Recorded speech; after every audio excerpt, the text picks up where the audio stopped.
বৃষ্টির দিনে খিচুড়ি না হলে চলেই না। বাইরে টিপটিপ বৃষ্টি পড়ছে আর আমি চলে আসলাম ভুনা খিচুড়ি বানানোর জন্য।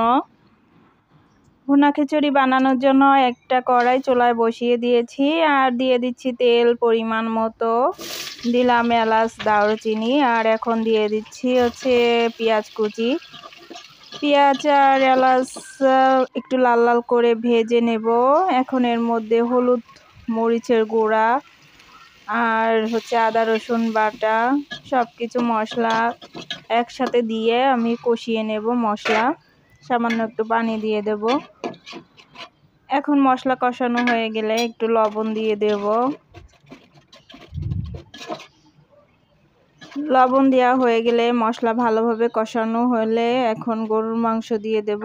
এখানে আমি 1 কেজি পরিমাণ গরুর মাংস নিয়েছি। আজকে যেহেতু আমি গরুর মাংস দিয়ে ভুনা খিচুড়ি রান্না করব, তাই আমি 1 কেজি পরিমাণ গরুর মাংস নিয়েছিলাম খিচুড়ি বানানোর জন্য। এখন গরুর মাংস ভালোভাবে কষিয়ে নেব। আর এদিকে আমি নিয়েছি চাউল আর ডাল একসাথে মিক্সড করে নেব। চাল আর ডাল আমি ধুয়ে নেব।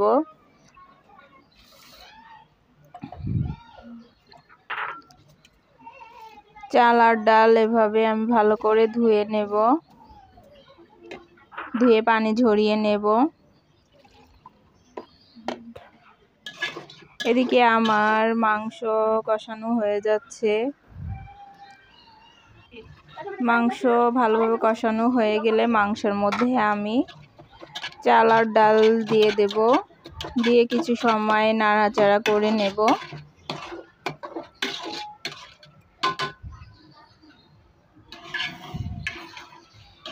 চাল আর ডাল দিয়ে ভালো করে আমি কিছু সময় ধরে কষিয়ে নেব।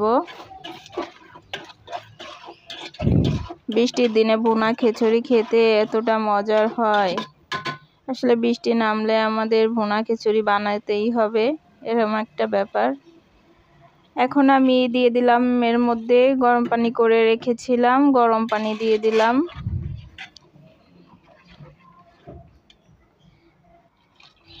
পানি দেওয়ার পরে কিছু সময় ঢেকে রান্না করব। আর এখন আমার রেডি হয়ে গেল ভুনা খিচুড়ি।